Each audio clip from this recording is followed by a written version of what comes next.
You found yourself on another episode of Locked on Bulls. In today's episode, we're going to talk about the Bulls apparently re-signing Billy Donovan to an extension and not letting the world know. We're going to preview the How do you Bulls get away with versus the Phoenix Suns. We're going to get into all that and more right after this. You are Locked on Bulls, your daily podcast on the Chicago Bulls, part of the Locked on Podcast Network, your team every day.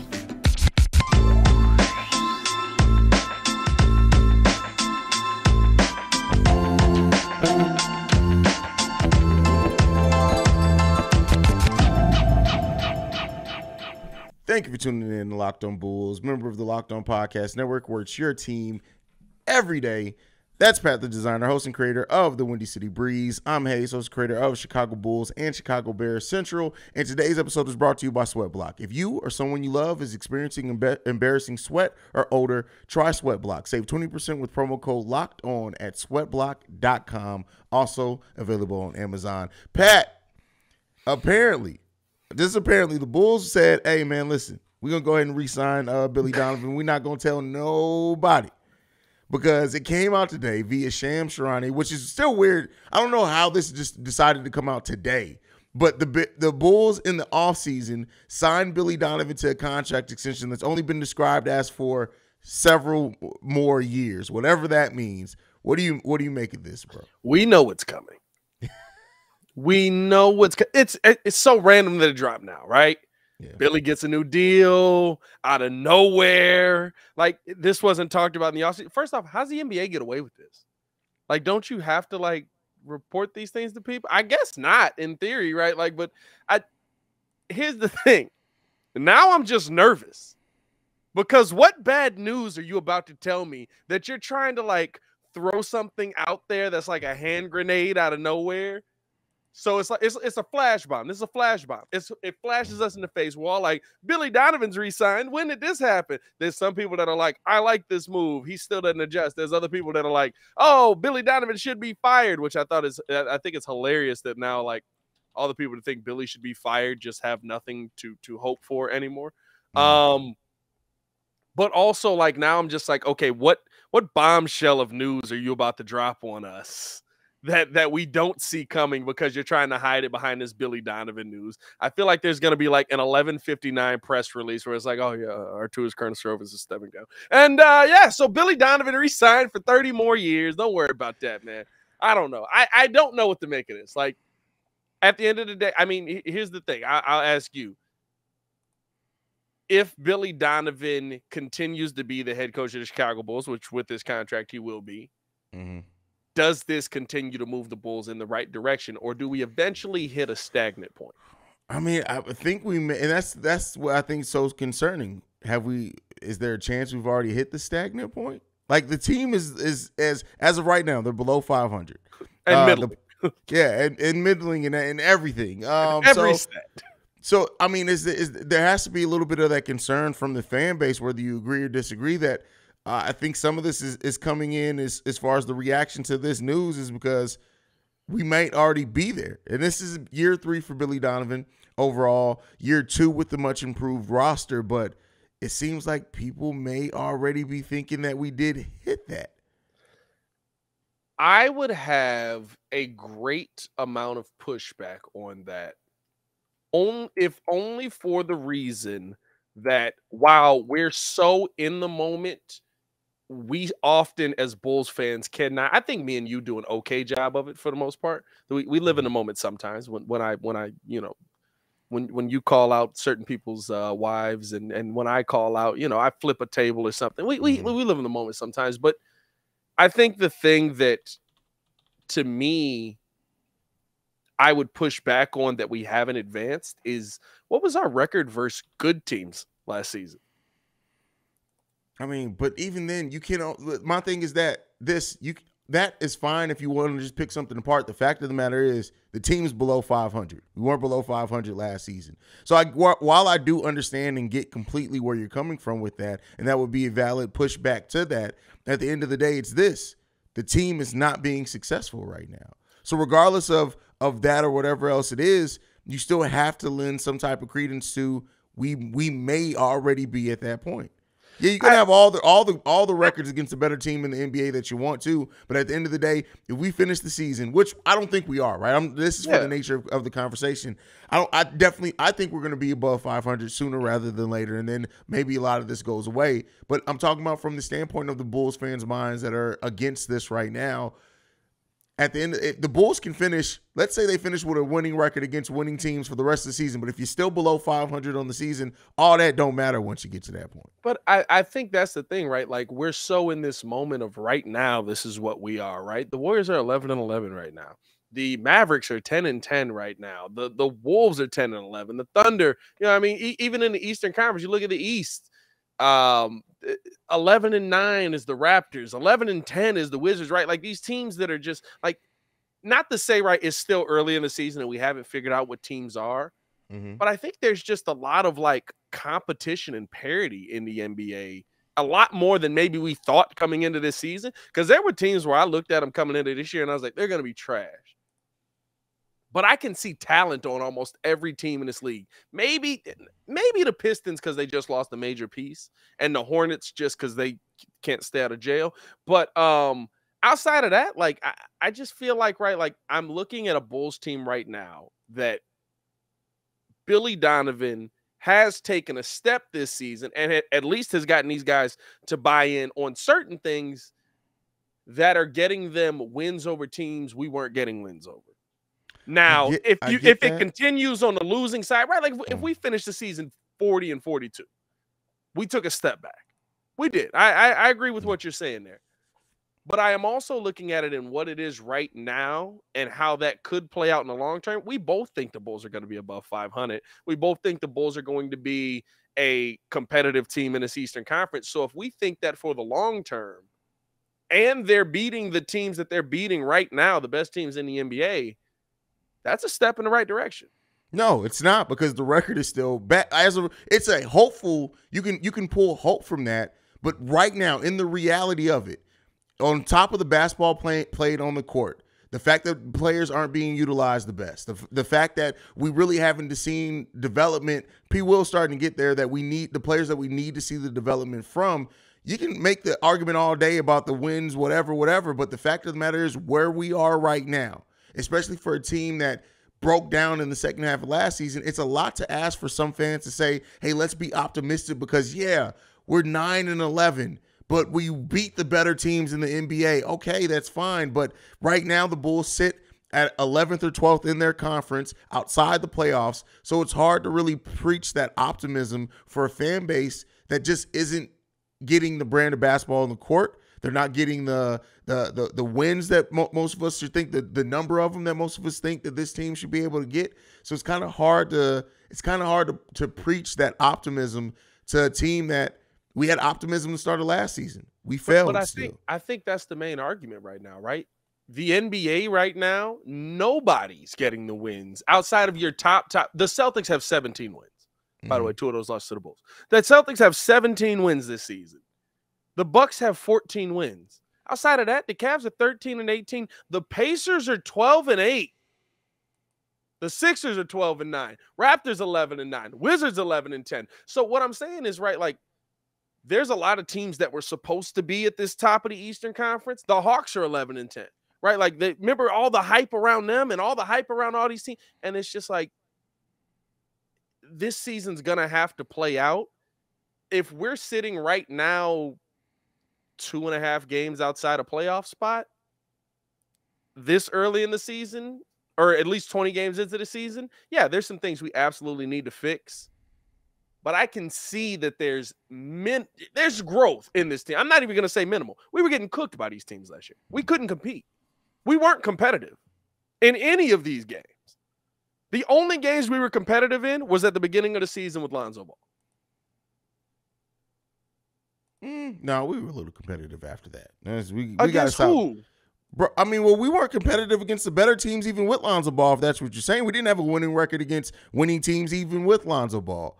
So I mean, I get like that. That goes back to that fan narrative that everybody, just because it's something to hang your hat on. Oh, wait till Lonzo comes back. Lonzo doesn't fix all of the problems that we're seeing now on the team. I don't think Lonzo fixes anything this year. Yeah, I mean, he fixes this year. Yeah, I mean, the key thing. We'll see what he comes back with. Being a year outside of basketball is tough for anybody to fix anything in that first year back. But it's like I said, this is for the nature of conversation. Yeah. As far as the Billy Donovan thing too, like you extended him a year early when you didn't necessarily have to quite yet. Even I know that the report came out that the relationship between Billy Donovan and the front office is as strong as it's ever been, and that's great. But again, I think on top of, like, if this had been announced when it was done, yeah, you would have got some pushback on it, but it would have been like, okay, for this to come out now at the time where the Bulls are right now in their season, I can just say I can understand a little bit of the fans' frustration with this. I just think that it's I don't think that we're in a wait and see approach anymore, right? Because I think we know the kind of coach Billy Donovan's going to be. People aren't going to agree with his schemes until, right, like the schemes turn into us winning 5-6 games in a row. Then all of a sudden Billy Donovan's a great coach again. Like that's my favorite part about it, right? Like we pick and choose when Billy Donovan sucks, although Billy Donovan also picks and chooses when he sucks. But there's moments where I feel like, right, yeah, I think Billy's poor at adjusting. I think there's a lot of things we can look at and nitpick about what he does, but we put a lot on Billy that also has to be on player execution, and some players just don't execute. We put a lot on Billy defensively. I'm sorry, DeMar DeRozan's a horrible defender. He this season, he is one of the worst defenders in the NBA. This is true, but I mean, there's still rightfully a lot thrown towards Billy when you look at having Alex Caruso on long players. That just has not worked in large part this season. So and while I'll give you that, yeah. But also a missed assignment makes that look a lot worse. No, but we're not even that. But see, when you go back to the Pelicans game, that wasn't a missed assignment. Alex Caruso was on his assignment every single stop. He was getting cooked. And Billy Donovan didn't adjust to it. So I get what you're saying. I'm with that. You know what I'm saying? Yeah. But I think there's positives and negatives to Billy Donovan, and I think Bulls fans focus so much on the negatives that they don't realize that there are positives there. Oh, for sure. You know what I mean? Like I think like, right, like we're getting, and we got to get to an ad read, of course. I think we're getting to the point where, like, we want to bash Billy Donovan for everything that's bad with the Chicago Bulls. And I'm sorry, sometimes you have to look at your favorite player and say he's not producing well. This is true. All right. So we're going to continue talking about this, and we're going to talk about the game against the Phoenix Suns coming up today. But first, I got to talk to you guys about Sweat Block. Pamela would hide in the office bathroom every 30 minutes to dry off her armpits so no one would see the wet circles under her arms. She finally has her life back because of Sweat Block. Pamela was able to fix her problem with Sweat Block. Sweat Block gives you the confidence to wear what you want without embarrassing sweat. Sweat Block wipes were featured and tested on the Rachel Ray Show by firefighters. If you or someone you love is experiencing embarrassing sweat odor, try Sweat Block. Save 20% with promo code LOCKEDON at sweatblock.com. Also available on Amazon. The firefighters was interesting. What they have to do with it? Because if you're not sweating during fighting a fire, you can definitely not sweat in the office. Come on, bro. Hold on. This is the thing. Hold on. First off, thank you for making Locked On Bulls your first listen today. I got a rebuttal for that. But your second listen today, check out Locked On Sports today from the games that matter the most to the biggest stories in sports. Go beyond the scoreboard and behind the scenes with local experts and insight. Only Locked On can provide. Locked On Sports today available on this app, YouTube, and wherever you get your podcast. Bro, they weren't fighting a fire on Rachel Ray, were they? Like, did they set the studio on fire? And they were like, fight that fire real quick. No, bro, come on. Why do you act like you new to the world? They ran a test. They gave the firefighters the Sweat Block. They went in and simulated. They came on Rachel Ray to talk about their experience. You saw the episode, bro? Yeah, bro. Yeah. You a Rachel Ray guy? Is that what it is? Absolutely. I'm not mad at that, honestly. Yeah. Oh, man. The Bulls face the Phoenix Suns tonight, bro. Billy Donovan, after coming off a freshly announced extension, what are you looking for from the Bulls in this game? How'd they keep this quiet for 3 months, bro? And then, like I said, I want to know why. Did Shams just get the information? He's like, let me go ahead and tweet this, bro. Like, I feel like, bro, I swear, I'll bet you Shams knew 4 months ago, put it in draft tweets, never sent it. Went to look at his drafts today and was like, oh, forgot about that. Or you know when it does like a failed tweet when he's like, it was a failed tweet. Hilarious, he bro. never peeped it, bro. Elon messed him up. I think tonight, right, goes into a lot of what we talked about Billy Donovan, about the players on the court, right? You cannot miss your rotations. You cannot miss your assignments against this Phoenix Sun team. The Suns are a team that comes in, an excellent offensive team, one of the top teams in this NBA, being able to put the ball in. They have a ton of options offensively they can go to. I don't know if Ayton is in their good graces again. I don't really know how that works for them. Like they hated him for like, I don't know, ever. And then like now that he's like balling out for them again. So we'll see kind of what that turns into. I think that's a matchup that Vooch kind of can exploit, honestly. They honestly, aren't they numbers basically the same? Well, actually, Vooch might be below him, but I know last year their numbers were basically the same. Oh, last year they were almost. Yeah, the same. Vooch's numbers are down scoring wise this year a little bit more, but I don't know, bro. Like, to me, this all comes down to defense, and this defensive rating that the Bulls have right now, it is a top 10 defensive rating, but it just, at times, right, it just doesn't feel like it. And Billy Donovan talked about how the Bulls contest shots, how they get out to shots in the first quarter of games, or in the first half of games, versus in the second half of games. In the second half, they're one of the best coverage teams in the NBA. You can't do that against the Phoenix Suns. They will quickly put up 80.5 on you.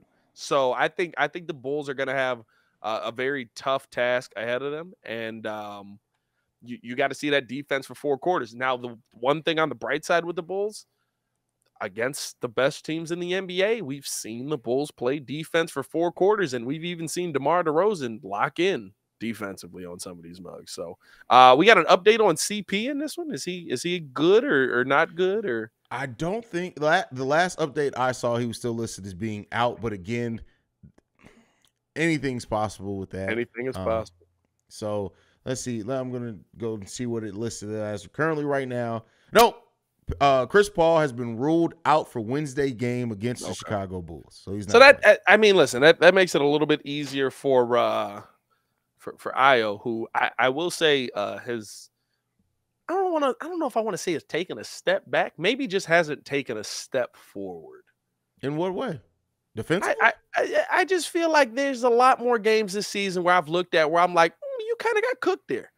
Like you kind of got like the faster players in this league are definitely finding a way to get past Ayo. Now, some of the guys, right, Ayo's really shut down. But like the Drew Holidays, Jordan Clarkson the other night, you know, like some of these guys. Jordan Clarkson, he held Jordan Clarkson to 3 for 15, bro.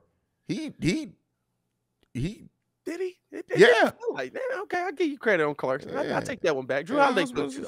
Drew Holiday cooked him. But I feel like there's been more times this year where I've looked at the point guard matchup and I've been like, that's not the Ayo I thought I was gonna get this season. I'd have to go back and look at some of that because I feel like Ayo's been good defensively all season, but again, I'd have to look at like the defensive plus minuses and things like that. But he definitely took Jordan Clarkson out that game. At least the last. I'll agree with that. I'll agree with that. I agree with that. So, see, and the thing is, Sexton cooked, but he wasn't on Sexton most. Like that's why I said Billy Donovan did some weird things. Zach LaVine did. I don't even think Sexton cooked. Credit 7 for 11's cooking. Yeah, but Zach was making him like 11 shots for Colin Sexton is crazy. Now, granted, Lowry was killing it, but Zach LaVine did a great job on Sexton. Oh yeah. Probably his best defensive game of the year. Probably, bro. He had Sexton turning left and right quite a bit. I was impressed. And Colin Sexton, shout out to him for doing the clap in the face thing. But it's like, hey, bro, listen, do you not realize what's happened to you right now? Young bull. But yeah, Chris Paul is out in this game. That means Campaign's going to be starting. Which, listen, I would say this. This is true. Every time. Wendell, what Wendell have this year? 25 and 11 or something like that. But I would say this is that we're probably going to see. I would think that you're going to put Zach LaVine on Campaign, and there's going to be a lot of Ayo and Devin Booker. You know, I don't know. There's been weird moments in Zach LaVine's career where he wants that. This is true. He wants that match. He wants to. Now, granted, right, it's been sometimes very situational. Like, I think back to last season where Io guarded Brad Beal all game, played him pretty well. Brad Beal kind of started cooking. And then when they needed a big defensive stop, Zach was like, he's mine. Like, he kind of picks and chooses where he wants those moments. So I don't know if it'll be on Devin all game, but I do think there'll be a moment where he goes at Devin Booker, tries to guard him defensively. I think the biggest thing right now, probably the biggest advantage that they have right now is just that Mikal Bridges is still playing very well. And I don't think we have anybody that can cover him. Like, I think P. Will can defensively cover him, but I also don't think he's going to shut him down completely. And I don't think he can match offensively just based on the offense that we're playing right now.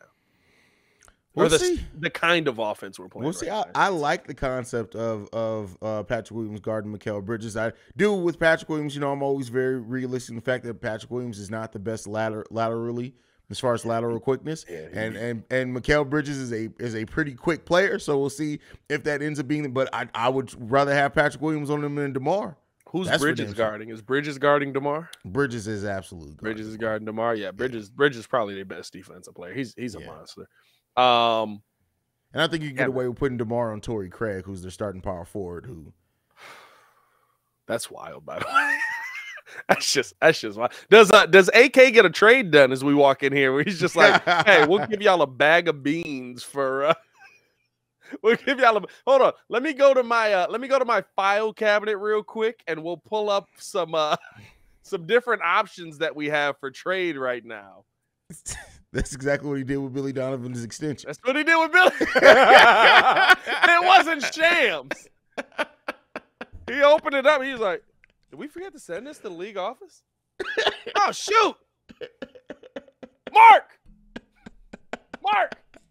We forgot to send Billy's extension to the league office. Mark. Adam Silver found out about Billy Donovan's extension from Shams. Adam Silver's like, Billy Donovan's extended. What the heck? When did we extend?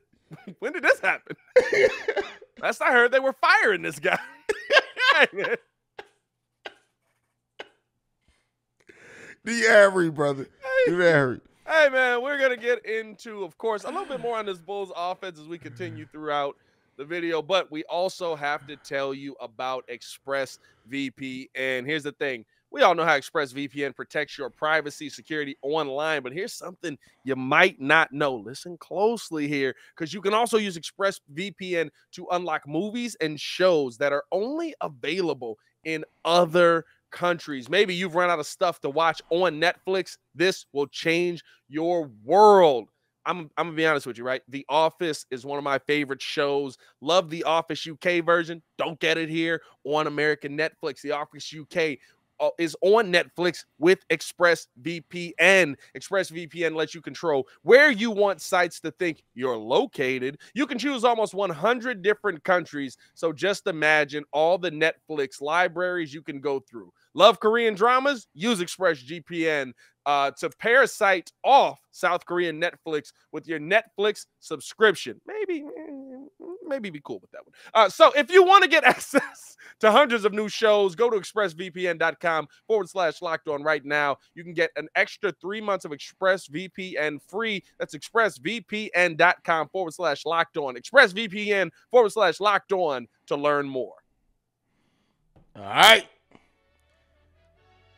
Now, Pat, you wanted to talk a little bit about the Bulls offense. The Bulls offense, which is a heavy mid-range offense, not a lot of three-pointers made, not a lot of good three-point shooting percentage. We also, even though we are a heavy mid-range shooting team, mainly because of DeMar, we are still ranked towards the bottom as far as percentages in that place as well. What do you think about the Bulls offense? You had an interesting take on it. I think here's my question to the chat. Here's my question to Bulls fans. Here's my question to you. How do you develop these young players in a modern NBA, catering your entire, for the most part, your team, right, with mid-range inside the paint buckets to a kind of inside the paint buckets. We also don't take as many of them to a 2005 offense. And that's literally what you're running around. Like it's not even right. Like just DeMar's heavily loading the shots, because in a lot of these games this season, DeMar's shot numbers have been down. He's been 15, 16 shots. But on top of that, right, like we're seeing P. Will come out and play. P. Will taking mid-range shots, knocking them down. They look great. Finishing at the bucket looks great. And I'm fine with him becoming that kind of player. But your entire team is kind of catered around that mid-range.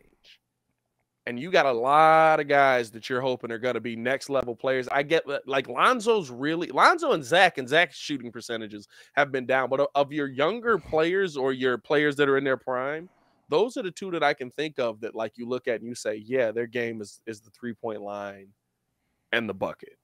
And they add in the mid-range. Outside of that, you kind of got a lot of mid-range action happening, even with Vooch. You know what I mean? Like Vooch is that little pick and pop in the mid-range. It'd be cash, though. It'd be cash. Let Vooch keep shooting.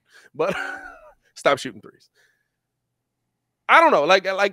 Does it sound like I'm crazy here? Like I feel like you're. I mean, everything you say sounds like you're crazy. Well, that's true. You know. I mean, let's start there. Haize everything you say sounds like crazy. Except that. That's the smartest. Oh wow! Now we're back. Okay. We're picking and choosing. But, I need that hat. That hat goes with my hoodie. Don't worry about it. But I look at it this way. Like I think we're seeing Patrick Williams develop outside of just the mid-range. When you look at especially his 3-point shooting percentage, he has the highest 3-point shooting percentage on the team. But outside of that, that's the thing that I don't know if I necessarily am saying that it's built around the mid-range. I'm not as focused on that. My thing is how do you expect players to develop if you're not putting the ball in their hands? Ayo doesn't really get much of a chance to have the ball in his hands. When he does, when he's pushing the pace, things like that, it looks pretty good. The shot doesn't always go in, but it looks good as far as like him being aggressive, attacking, things like that. Patrick Williams, we've seen it. When Patrick Williams gets to play as a point forward, he's pretty darn good at it. There's some mishaps in the Jazz game where it seemed like his head was a little bit above the play a little bit, but ahead of the play, I should say. But I think it's this. I don't know if it's necessarily the mid-range. I just look at it as you have two very ball-dominant players in Zach LaVine and DeMar DeRozan. And, you know, that's fine if you have veterans that kind of know their role, but you have players in Ayo Dosunmu, Kobe White, Patrick Williams that are getting minutes, as well as the rookie Dalen Terry, who isn't getting minutes right now, but is developing over in the G League. If you're not going to trust them to put the ball in their hands, especially when they're cooking, right? That's the biggest concern to me as far as the development of the offensive skills of some of these players is that Patrick Williams, we talked about, I don't know if that was over on Central. Patrick Williams, to only get, at this point in the season, less than 30 total shots in the fourth quarter so far this season, how do you expect a player to develop any type of resiliency in crunch time when they're not getting any looks in the fourth quarter? It's really just DeMar and Zach in the fourth quarter with a little Vooch sprinkled in there. And now again, I'm not blaming all that on Billy Donovan because some of that is on the players not cutting, not moving without the ball. You can't pass to a player especially when the defense P. is set. Will. Come on now. Yeah. So P. Will, I'm going to do my impression of P. Will's offensive game.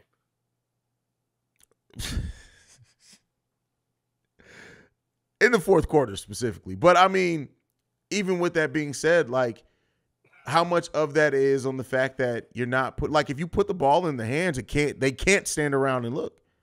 So true. I think right, like, and maybe this is a longer conversation that happens further down the road. I think that's probably the biggest conversation that you have to have on, do you re-sign DeMar? Do you of course that conversation is going to come up, especially with re-signing Zach and how he's kind of had his numbers down. Hopefully those numbers do come back up. I think he's going to have a pretty good season, but to this point, the offensive numbers speak for themselves.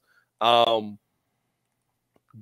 I think, right, like, you have to look at it in the right now and also in what the future could become. But I think that future only becomes brighter if, like you said, you get the ball in these guys' hands, you allow them to kind of operate. And I think also, right, allowing them to operate in more of a modern day offense. Our offense is kind of built on like post-game, mid-range. Drummond comes in. There's a lot of pick and roll action at the bucket. Like it's an older styled offense. Now it works.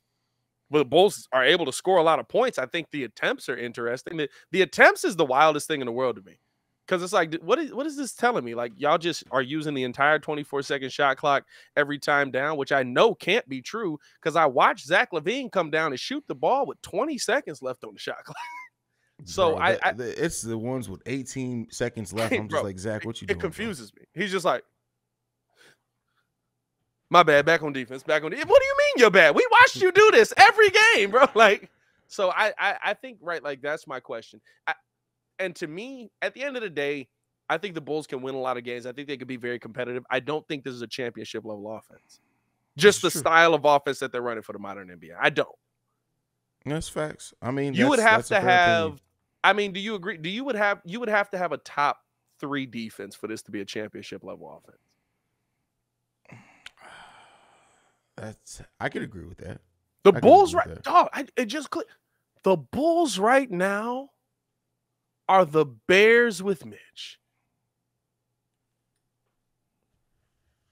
Offense. We gotta learn, Pat. We gotta learn when to shut up. Because like the Chicago sports PTSD that you just impressed upon me just took me to levels that now I'm actively pissed off at you for making me think about this team in that manner. But it makes sense to you. It does, but I don't like you. That's where I sit right now. It's like the offense is a part of the team, but if you're not having a great game defensively, it's not going to work. I mean, it's not going to be able to keep you in the game. Yeah. Bars. I'm sorry, Chicago. I'm sorry. Kind of. There is a stay-at-home mom right now listening to this show as she drives her kids to school, and you've just given them all PTSD. I just want to let you know that. But what the mom look like? All right, let's get up out of here, man. Yeah, time to go. Time to wrap it on up. Follow us both on everything at Locked On Bulls. You can follow me on everything at Pat the Designer. Appreciate y'all for tuning in and rocking with us for another episode, man. Haize energy was a little low. He got some other things going on right now. So I had to throw a couple of jabs in there. I'm just playing, Nick. I'm just playing. Don't fire me. What's going on? Oh, he's not even in town this week. Yeah, hey, there you go. Tune in with us on Locked On NBA tonight, by the way. Oh, yeah. We are holding down the inmates are running the asylum over on Locked On NBA tonight, but that's wild, bro. That's wild. You can follow me at CEO Haize, CEO Haize. And thank you for making Locked On Bulls your first listen. For your next listen, check on Locked On Sports Today. The biggest stories of the day, plus instant reactions, big game recaps, and the take of the day. Available on the Odyssey app, YouTube, or wherever you get your podcasts. For Pat the Designer, this is Locked On Bulls. We out this mug. Peace, y'all.